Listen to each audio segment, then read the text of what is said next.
we wouldn't call it a death, but it is definitely on. It's not dead. What's up, everybody? I'm King. I'm Angela. We're here to talk about going to counseling. This woman and I going to counseling. She didn't like me. I didn't like her.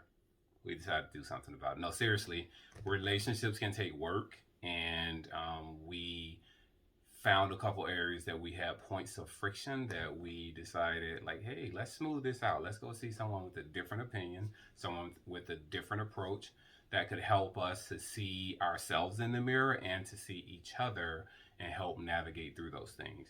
And we wanted to jump on it early so that it didn't have time to build into resentment a couple of years down the road or any sort of unhealthy communication patterns. When you and your person have conflicts or disagreements, they can either lead you to become even closer and even more understanding of each other, or they can lead you to become further and further apart as scars build up and resentment builds up. So when you're fighting is actually like a really important time to learn how to have healthy fighting in a way that brings you closer afterward. We need to come to the table with and be able to say, hey, no matter what, like, I'm going to be here. That's a big part of reassurance, because when you're disagreeing, I think the fear that kicks in is something's going to be like it was before, and we tend to put up a wall or block things, or just not to re-enter that space of discomfort that we've been in before. Mm-hmm. One big difference for us is I'm an introvert and he's an extrovert. So when it comes to conflicts, I tend to become withdrawn and quiet, and I start to process things in my head, in my heart, and I'm feeling like the need to protect myself. And he's an extrovert, so he'll tend to want to be very vocal and want to spend time like pushing into the conversation. And so that was one issue we were having when it was coming to when we would get to certain level of discussions. Right. I will lean right into a hard conversation and be like, what's up? Let's do this. Like, I will sit there Except your voice is usually a little louder. Let's be real. You shut your mouth.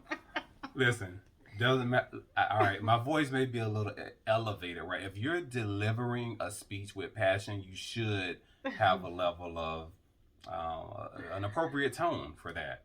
You know. Uh-huh. One area that I have worked really hard on, and she tells me this, she's like, I think you understand it intellectually, but you don't understand it with your heart. Mm-hmm. And that is me looking at things through the lens of a loss. She moved from Lancaster. She is away from all of her kids. She is in a place that she does not know a single soul, and she moved here specifically for me. She is away from her friends. She's away from her business network. She's here in Atlanta, Georgia, and does not know a single person that she can go out and just have a good walk with, or coffee, or a business discussion. I have had to process looking at things through the lens of loss in order to be more supportive of her in those areas. Mm-hmm. Yeah, in this season, it's important for me to not to reclaim, but to reestablish myself and to do things that are right for my vitality, my health, my joy, my peace, finding community, connecting with my purpose here. And that has been another issue of challenge, because sometimes the things that I feel that I need to do that are right for me seem to feel like independent of the relationship. And it's an attempt for me to like fill all of the holes that are missing from leaving my life, or my some house. of them, right? Because you can't fill all of them. I can't fill all of them, and a relationship can't fill all of those things either. So the thing that she's talking about is salsa dancing. No. Listen, Linda. Salsa dancing was like 15% of what I've lost. I used to go every weekend. I got very good at salsa. I felt so free in my body. You're not thinking about anything. You're just having so much fun for hours, burning lots of calories. And since I met him, I have danced once. Listen, this is something that she did in her spare time and downtime on weekends when she was lonely and didn't have anyone to date or be in a relationship with. Mm-hmm. I have since occupied that time. And it is we wouldn't call it a death, but it is definitely on. It's not dead. I'm not dead yet.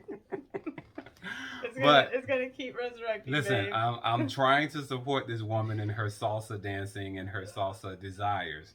But what I don't he like. Went once and he told me his ears were bleeding. All right, the music is too loud for once. For one thing, the music is way too loud. Yes, my ears were bleeding.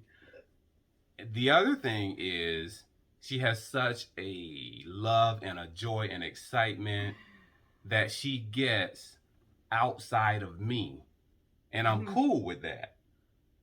She gets that same enjoyment with track and field. What I don't like about salsa is that she's across from another man. And I cannot, nor will I, allow another man to touch her without written, given consent. Oh my God. And permission from your man. Right? No man is gonna just allow. Are you gonna carry permission forms to the salsa? Yes, permission slips will be at the salsa. Listen, they have to apply. Guys and girls, I need you to sound off and give me your opinion on what you think about something like this. Would you be okay with letting your woman be touched by another man and her be excited about that process of being out there? I'm not excited that someone's touching me. I get all the excitement I need. Listen. I love to dance. To me, is more than dance. It is being lit up in the face of another man, because you're making eye contact with this person and you're touching, you're at a distance. Okay, I'll wear sunglasses. Okay, whatever it is. But listen, either way, I'm supporting her. We went salsa dancing. One time. And that is enough. Oh! All right, we went one time. I do seriously support her going again, but she knows what I need in order to support her in that. But that's just one of the things. I think one of the things that has been a challenge for me is her ability to be free, and the freedom of changing your mind is something that everybody should have and should be able to operate in that element of freedom. I have a difficult time with changing plans or last minute changes, right? So if we say that we're going to the gym at 3:00, then I'm expecting to go to the gym at 3:00. So sometimes I'm ready to go to the gym, and she's like, all right, babe, how about you just going to the gym without me? I think I just want to go on a walk instead, or I think I want to work, whatever it is. I am huge on commitment. And to me, I don't accept it very well because I hold the ones that are close to me at a very high level and very high standards. And I see it, even though I know she's highly committed, I just don't feel that it's commitment in the moment. So it bothers me and makes it seem like the next time we have something scheduled or something important, that because she has the right to change her mind, that it may not happen the next time. Now, this is extreme, but something like, would you say that you have the freedom and right to change your mind on the wedding day? Right? It's stuff like that I need therapy for. Okay. So in conclusion, these are a couple of the issues that we're facing. I think for anyone who's been in a long-term relationship before, whether you want to admit it or not, you're going to have, we'll call it conditioning or programming that you're bringing into this relationship. So there's going to be a need to be a lot of understanding and flexibility as lives merge, if you've been single for a couple years and you're used to just like flowing and operating and doing things like on a certain level, and then you're trying to mesh your life with that other person. It definitely helps to have another person to help you sort it out faster than maybe the two of you could do it on your own, and with less conflict and with less damage. The goal is to get through it with as little damage as possible. Again, you can have conflicts in a way that builds you closer and bring more understanding, or you can have it in a way that leaves a lot of scarring and reactivity in the future and resentment, and potentially drives a wedge so far away that you don't make it. For sure, because the goal is not to remain single. If you want to remain single, then just don't worry about it. Don't worry about getting out. I was explaining to one of my girlfriends, like the stage that we're in, where we're working through some of these like some of these hard things, and that the investment is you're investing in something. This isn't something for life, so it's worth the time and the money to invest into this. And she was like, that's the point that I usually run away. And she's still single.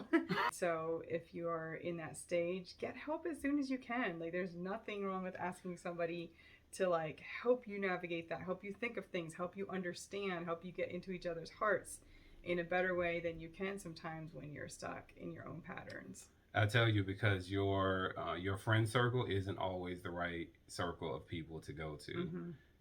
And I'm gonna address this to the men. Like, this is definitely an area that you need to step up, lean in, and lead. Because if you're gonna be the leader of your home, you're gonna be the leader of this relationship, you need to be very comfortable having the conversation about those hard things, having the conversation to get help, and taking the appropriate action in order to resolve these things with the person that you intend to be with for a super, super long time. So I want to encourage you to lead that process, and I want to encourage the women to trust that that man that's leading that. If he's willing to proceed to that step, then I think it's very important that you be very supportive in going along with it in a supportive manner. What we want you to take away from this video is to be able to embrace therapy, embrace your challenges, and to know that it's a very normal thing to be able to go through therapy and to get help to work on your relationship, especially when you know it's worth it. So keep healing. Keep loving. And hold hope. We'll see you soon. Yes, we will. What's everybody? Super. All right, then.